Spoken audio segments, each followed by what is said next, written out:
Ya, shalom, suami istri, bapak ibu yang sedang mengadakan honeymoon kedua. Kita sedang belajar dari kesalahan melalui perjalanan-perjalanan honeymoon kedua kita. Dan kesempatan ini kita sedang memasuki episode yang ke-15. Wow, luar biasa. Ya, di mana episode yang lalu kita belajar dari kitab Kejadian perikop yang kedua dan yang berikutnya, ya. Sekarang yang ketiga. Di mana perikop ini kita akan belajar tentang hadiah sekaligus perintah. Sangat indah pelajaran kita pada hari ini. Jadi waktu kita mengadakan honeymoon kedua, hati kita harus terbuka untuk belajar dari pengalaman-pengalaman masa yang lalu, hal-hal yang perlu kita benahi. Maka diistilahkan dengan belajar dari kesalahan. Kita akan memahami tentang adanya hadiah sekaligus perintah sebagai perikop yang ketiga dari kitab Kejadian di buku kita bab 2. Ayat firman Tuhan dalam Kejadian pasal yang pertama, ayat yang ke-28, firman Tuhan berkata, Allah memberkati mereka dan berfirman kepada mereka, beranak cuculah dan bertambah banyaklah, penuhilah dan taklukkanlah bumi, berkuasalah atas ikan-ikan di laut, burung-burung di udara, dan atas segala binatang yang melata di bumi. Bapak, ibu, suami, istri yang sedang belajar dari kesalahan melalui perjalanan honeymoon kedua, kita diajar bahwa kita sedang memiliki atau sudah lama memiliki hadiah sekaligus perintah. Mungkin ini dua kata yang agak sulit untuk digabungkan. Biasanya kita berpikir hadiah ya hadiah aja lah ya. Hadiah ya kita terima untuk kita nikmati. Kemudian perintah ya perintah kita terima untuk kita lakukan sesuatu. Nah, seringkali pengertian dalam kedua hal inilah yang membuat suami dan istri akhirnya timbul kesalahpahaman. Padahal dalam perikop yang kedua, kita sudah belajar tentang mempelai dengan dua pribadi yang utuh. Digambarkan sepasang sumpit, ya, sumpit untuk makan mie, biasanya kita memakai sumpit, ya. Ada beberapa orang yang bahkan makan bubur pun, ya, makan bubur pakai sumpit, ya. Tapi itulah beberapa orang bisa melakukannya. Nah, pengertian tentang sumpit ini, saudara, dikatakan harus terdiri dari dua potong, ya, dua bilah, bisa bambu, bisa logam, bisa kayu, ya. Terdiri dari dua, tetapi dua-duanya harus kuat, harus utuh, ya, bentuknya sama, tetapi itu melambangkan bahwa memang harus bekerja sama. Nah, kesatuan atau keutuhan ini selain digambarkan sebagai sepasang sumpit, juga digambarkan sebagai sebuah lengan manusia, ya, atau anggota tubuh kita. Contohnya adalah lengan kita. Lengan kita, saudara, kalau kita raba, ya, lengan kita itu terdiri dari banyak komponen. Ada komponen yang namanya tulang atau os, ya, atau otot, ya, atau beberapa bagian-bagian otot tubuh kita, ya, bisa berupa tendon. Otot-otot itu atau muskulus, ya, disebut ada beberapa istilah. Muskulus biceps, ya, muskulus triceps. Kemudian tulang juga berupa tulang humerus, tulang radius. Kemudian ada tendon, ya. Di lengan kita itu selain ada beberapa jenis tulang, juga ada beberapa jenis otot, ya, atau muskulus. Ada juga beberapa jaringan-jaringan pembuluh darah vena, pembuluh darah arteri, juga pembuluh-pembuluh syaraf, bahkan pembuluh-pembuluh getah bening. Dan semua bagian dalam di lengan kita itu disatukan, dibungkus oleh kulit jangat dan kemudian kulit ari, kulit luar, ya. Baru kita bisa raba sebagai lengan. Nah, lengan itu tentu satu kesatuan yang tidak mungkin diurai. Ya, bisa saja sih kalau mau diurai, tapi pasti berdarah-darah. Itulah pernikahan, ya. Satu kesatuan yang tidak bisa diurai. Seharusnya menjadi satu kesatuan yang utuh, yang terdiri dari dua pribadi yang sama-sama utuh, yang sama-sama sehat, yang sama-sama mempunyai kesegambaran dan keserupaan dengan Tuhan, yang masing-masing mempunyai pengertian imago Dei, ya, sebagai Shalom dan Delmut Allah, barulah bisa bersatu dengan baik.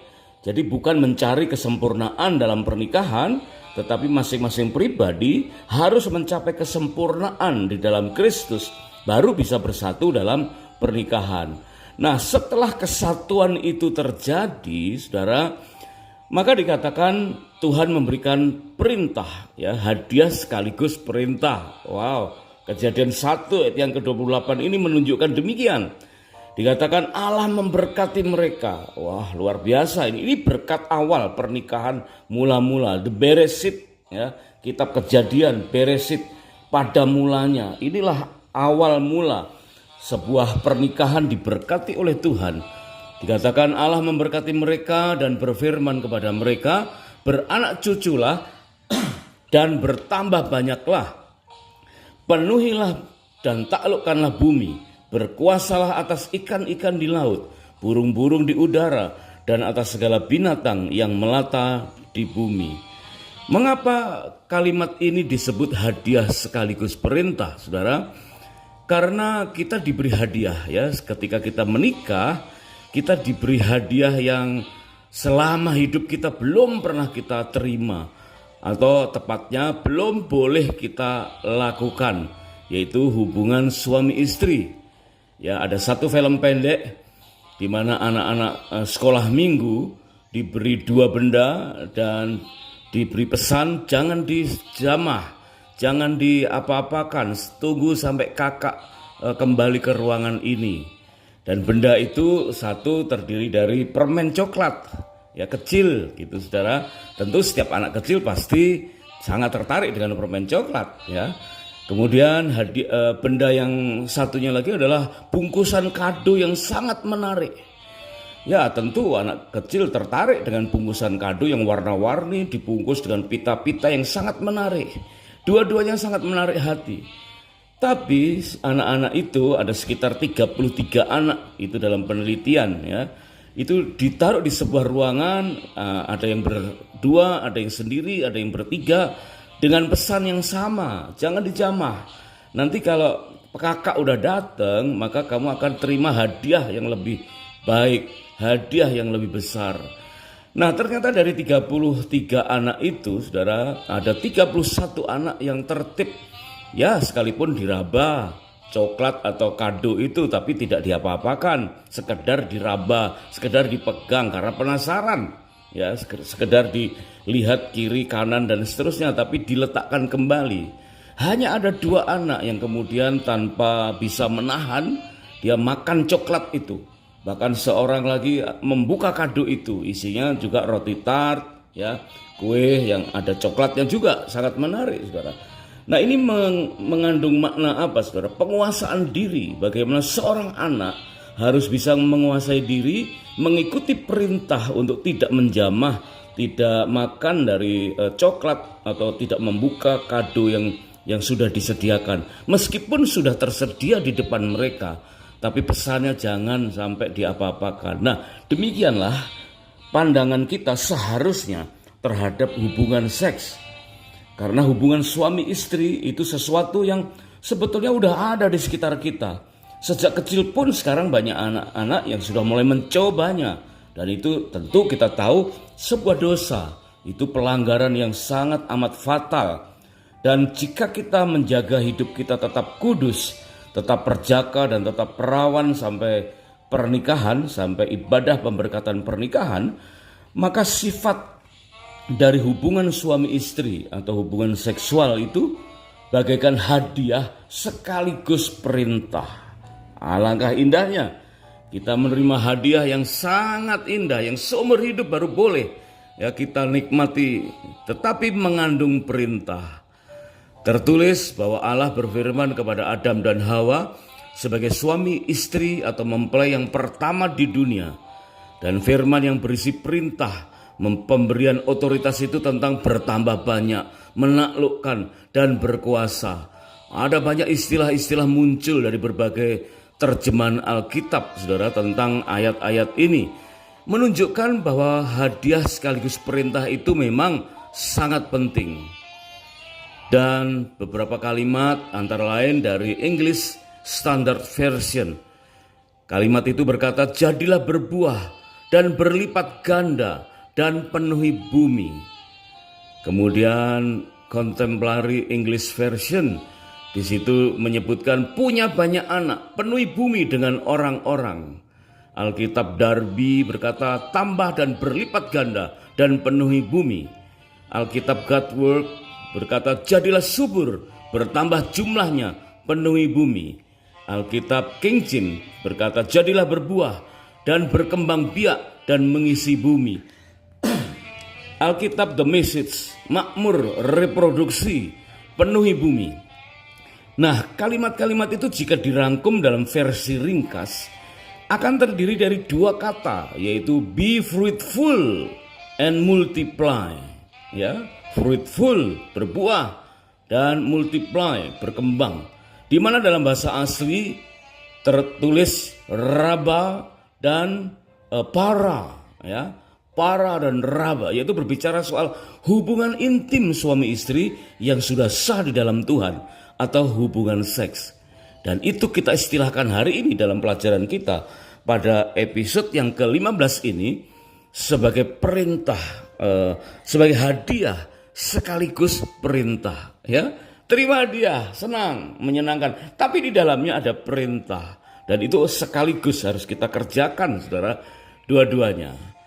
Nah, kita belajar bahwa dikatakan dalam hubungan intim suami istri atau hubungan seks ini, saudara, merupakan suatu perintah untuk berkembang biak, bertambah banyak. Berarti pengertian pada perikop yang ketiga kitab Kejadian ini menentang atau memberi pengarahan bahwa kita tidak boleh berpikir untuk menikah tanpa anak.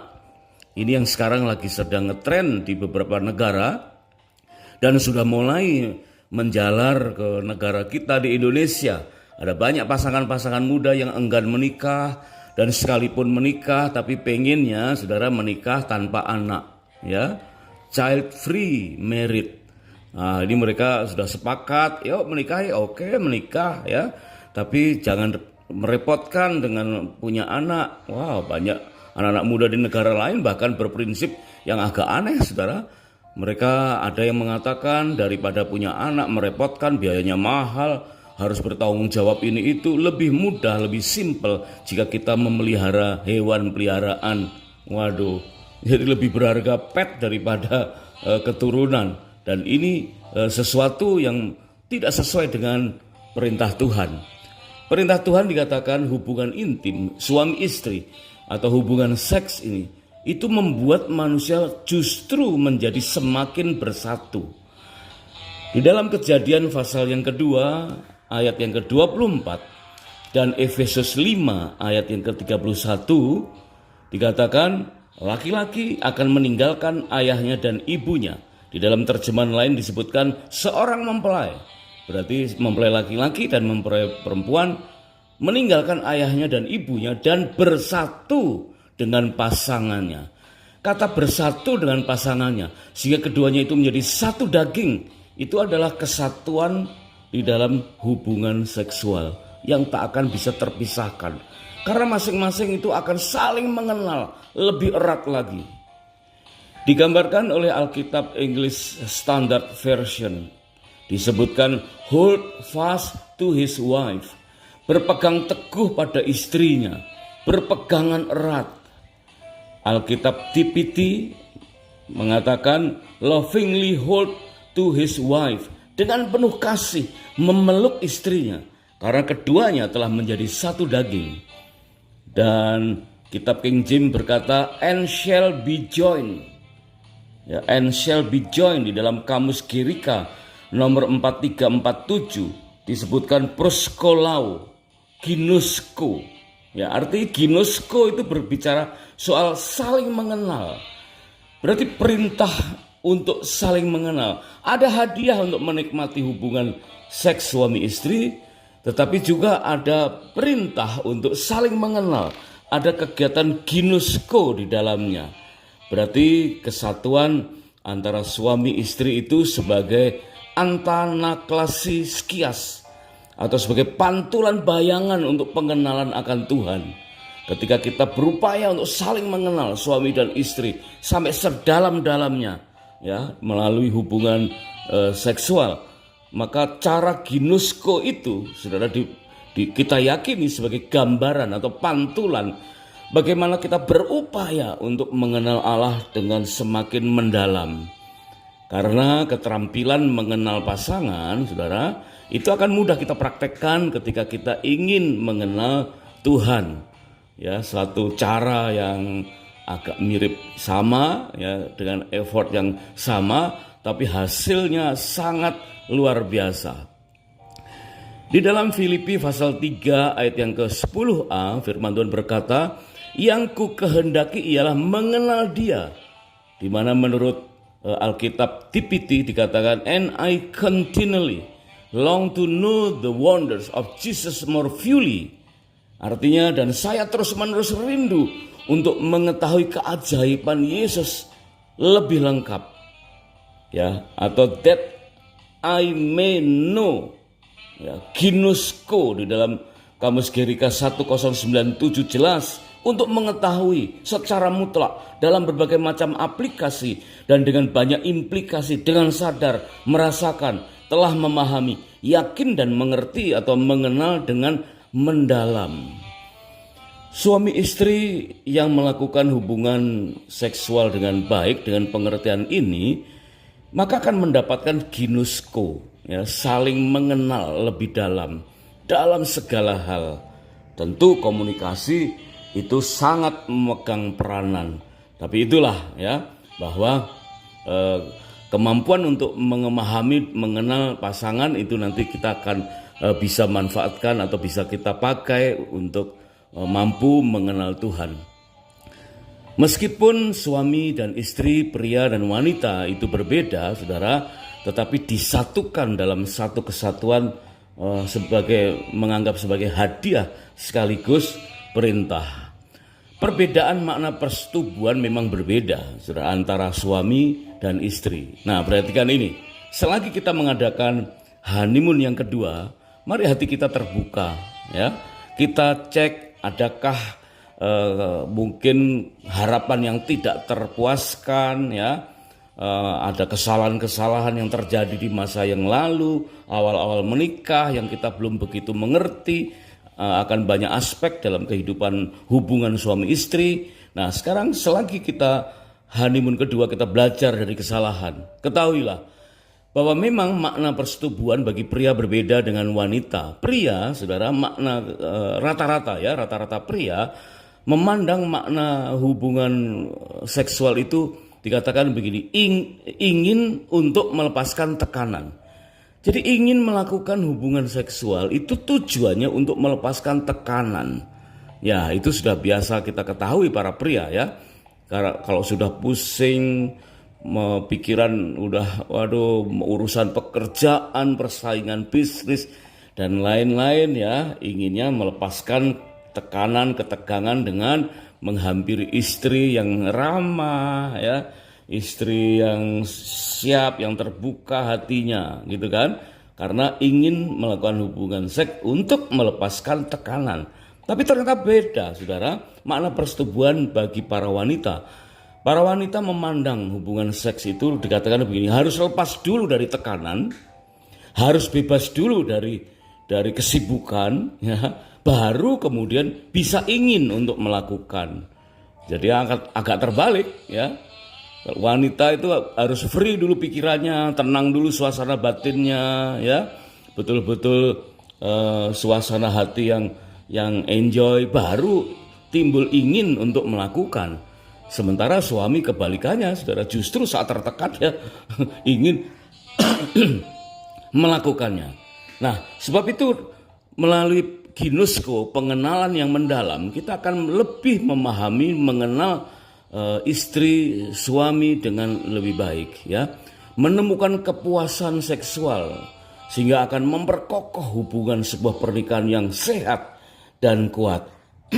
Kualitas kepuasan seksual dapat dinikmati seumur hidup pernikahan, meskipun berbeda dengan masa awal pernikahan. Ya, tentu soal frekuensi udah pasti berbeda ya.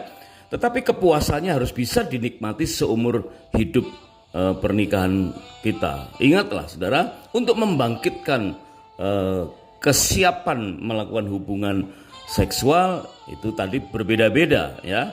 Suami pengennya cepat, kemudian istri lambat karena ingin membereskan pikirannya dulu supaya lebih rileks. Itulah digambarkan bahwa suami itu kalau mobil itu digambarkan sebagai mesin bensin ya, seperti korek api gitu, langsung nyala, di start langsung nyala, korek api langsung ces nyala gitu ya. Sementara wanita dikatakan bagaikan mobil diesel ya, yang lambat, panasnya seperti mendidihkan air ya. Api udah nyala tapi tidak mendidih kan gitu. Nah, ini dua hal yang berbeda yang masing-masing harus saling difahami supaya ginosko itu bisa semakin mendalam. Bapak, Ibu, suami istri yang sedang mengadakan honeymoon kedua, mari kita belajar dari kesalahan-kesalahan masa lalu. Karena kita mengerti di dalam kehidupan, dalam pergaulan kita, ada yang kita istilahkan sebagai soulmate ya. Kita bisa curhat, tetapi dengarkanlah ini, bahwa pasangan kita harus lebih ya, harus menjadi pribadi yang jauh lebih intim daripada soulmate. Harus menjadi tempat curhat utama kita ya, supaya kita bisa terhindar dari banyak godaan. 1 Korintus pasal yang ke-7, Paulus menulis di dalam ayat yang kedua sampai 5 disebutkan bahwa mengingat bahaya percabulan, baiklah setiap laki-laki mempunyai istrinya sendiri dan setiap perempuan mempunyai suaminya sendiri. Hendaklah suami memenuhi kewajibannya terhadap istrinya, demikian pula istri terhadap suaminya. Istri tidak berkuasa atas tubuhnya sendiri, tetapi suaminya. Demikian pula suami tidak berkuasa atas tubuhnya sendiri, tetapi istrinya. Janganlah kamu saling menjauhi, kecuali dengan persetujuan bersama untuk sementara waktu, supaya kamu mendapat kesempatan untuk berdoa. Sesudah itu hendaklah kamu kembali hidup bersama, supaya iblis jangan menggodai kamu, karena kamu tidak tahan bertarak ya, atau tidak dapat menahan hawa nafsu. Inilah pentingnya pasangan kita sebagai soulmate yang utama, dan jangan pernah berpikir untuk berpisah lama. Saudara, dikatakan begini, berjauhan yang diizinkan Tuhan. Jadi boleh saudara berjauhan, Tuhan juga mengizinkan ya, suami istri berjauhan jauh-jauh gitu, boleh saudara, tetapi yang diizinkan hanya untuk berdoa. Perhatikan ini, berjauhan antara suami istri yang diizinkan Tuhan hanya untuk berdoa, yaitu waktu khusus yang tidak seberapa lama jika dibandingkan dengan perpisahan dengan cara apapun. Ada istilah LDR ya, long distance relationship. Bagi yang masih berpacaran, LDR nggak masalah saudara. Ada banyak sarana untuk mempertemukan ya, banyak aplikasi untuk kita bisa ngobrol, video call bisa saudara. Itu selagi masih pacaran, LDR sah-sah saja. Tetapi LDR bagi yang sudah menikah itu haram hukumnya ya, karena akan menghilangkan unsur I, intimisi, otomatis akan menghilangkan unsur P, passion, meskipun masih terikat di unsur C, komitmen. Maka akhirnya kita kurang ginosko, kita kurang saling mengenal, karena semakin banyak perpisahan akan semakin sedikit peluang untuk mengenalnya. Bapak, Ibu, suami istri yang sedang mengadakan honeymoon kedua, kita sedang belajar dari kesalahan. Kita belajar saat ini bahwa ada masanya istri itu agak enggan ya, untuk diajak hubungan intim, apalagi kalau usia sudah mencapai di atas 45 tahun, 50 tahun ya. Mereka biasanya sudah memasuki masa-masa menopause ya. Masa menopause itu masa yang normal bagi seorang wanita. Karena seorang wanita umumnya Tuhan memberi jatah itu sekitar 500 sel telur. Dan sel telur yang pertama keluar saat menstruasi masa remaja ya. Kemudian mungkin berhenti waktu hamil, atau kalau tidak hamil berarti tiap bulan keluar, saudara. Maka akan semakin dipercepat masa tidak keluarnya sel telur, tidak ada ovulasi. Nah, kalau ovulasi sudah mulai jarang, 2 bulan sekali, 6 bulan sekali, akhirnya selama 1 tahun tidak ovulasi, tidak menstruasi, maka wanita itu disebut menopause. Biasanya ada gejala-gejala psikologis, ya, gampang uring-uringan, merasa tidak berguna segala macam, saudara. Tapi perhatikan, ya, seringkali ini yang membuat banyak persoalan hubungan antara suami istri. Istri bisa menghadapi menopause, tapi fungsi seksual masih tetap ya sempurna. Dan ingat para wanita, suamimu ya para pria itu menopause. Wow, ini satu joke yang mengena, saudara. Dikatakan pria itu seumur hidupnya nggak ada pausnya, play terus ya. Menopause, nggak pernah berhenti, nggak pernah beristirahat untuk memikirkan hubungan suami istri. Meskipun istrinya sudah menopause, tapi suami menopause. Nah, kalau kedua-duanya mengerti ini, saudara, ya mungkin kita pernah berkonflik dalam hal ini, tetapi dengan belajar dari kesalahan melalui honeymoon kedua ini, kita bisa membenahi. Suami istri yang dikasihi Tuhan, bahwa kegiatan seksual suami istri itu tidak sebatas dengan organ kelamin atau organ seksual ya. Karena dikatakan otak kita pun dianggap sebagai bagian dari organ seks. Bahkan organ seks yang utama bukan hanya tentang alat kelamin manusia secara fisik saja. Bahkan dikatakan berupa otak kita sebagai organ seks. The brain as a sex organ. Dari mana kita bisa simpulkan ini? Di dalam Matius pasal yang kelima, ayat yang ke-27 sampai dengan 28. Wah, ini Tuhan Yesus sangat-sangat sensitif, saudara, mengingatkan ya setiap kita. Di dalam Matius pasal 5 ayat 27-28 dikatakan begini. Kamu telah mendengar bahwa dikatakan jangan berzina. Namun aku berkata kepadamu, setiap orang yang memandang perempuan hingga menginginkannya, atau dalam terjemahan baru dikatakan serta menginginkannya, sudah berzina dengan dia di dalam hatinya. Berarti apa, saudara? Berpikir ya, memandang terus berpikir tentang melakukan hubungan perzinahan, itu sudah tindakan berdosa. Walaupun belum ada tindakan secara fisiknya, tetapi itu sudah melibatkan the brain as a sex organ. Dosa di hati, dosa di otak. Ya, itu tidak beda dengan dosa perbuatan dalam hal pelanggaran seksual. Sekedar memandang saja ya sudah jatuh dalam dosa. Nah, ini sama, saudara. Ketentuan dengan setiap orang yang membenci saudaranya adalah seorang pembunuh manusia. Tidak ada seorang pembunuh yang tetap memiliki hidup yang kekal di dalam dirinya. Itu tertulis dalam 1 Yohanes pasal 3 ayat yang ke-15 ya. Berarti membenci saja dalam hati, dalam pikiran, benci saja sudah dianggap sebagai pembunuh. Dulu kasus pembunuhan itu tentu akan ditandai dengan adanya mayat yang tergeletak, darah yang berceceran, pisau atau benda tajam atau batu ya yang ditemukan sebagai alat bukti. Tapi ternyata kita diajar oleh Tuhan Yesus bahwa dengan hati yang membenci saja sudah tergolong sebagai dosa membunuh. Dengan hati yang berhasrat untuk melakukan perzinahan saja sudah tergolong sebagai dosa perzinahan. Kita perlu belajar dari kesalahan dalam hal ini ya. Jadi hati-hati, kita harus mengenakan kekang bagi mata kita. Kalau toh kita harus berhasrat ya, karena mungkin biasa secara alamiah di waktu-waktu tertentu ya bisa timbul hasrat berhasratlah terhadap pasangan yang sah. Seks adalah hadiah sekaligus perintah, menerima untuk dinikmati dan merawat. Indah sekali saudara ya.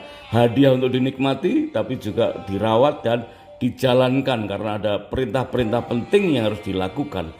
Karena melalui hubungan suami istri, hubungan seksual ini terjadi prokreasi dan rekreasi. Prokreasi adalah kegiatan suami istri seksual ya yang menghasilkan keturunan. Selain itu, kegiatan seksual suami istri juga dianggap sebagai rekreasi. Wah, indah sekali saudara ya, bahwa kita bisa mendapatkan pengertian rekreasi melalui ginosko ini, melalui hubungan suami istri. Suami istri yang dikasihi Tuhan, seks itu kudus, seks itu indah, seks sebagai prokreasi dan rekreasi yang diperintahkan oleh Tuhan Allah yang kudus.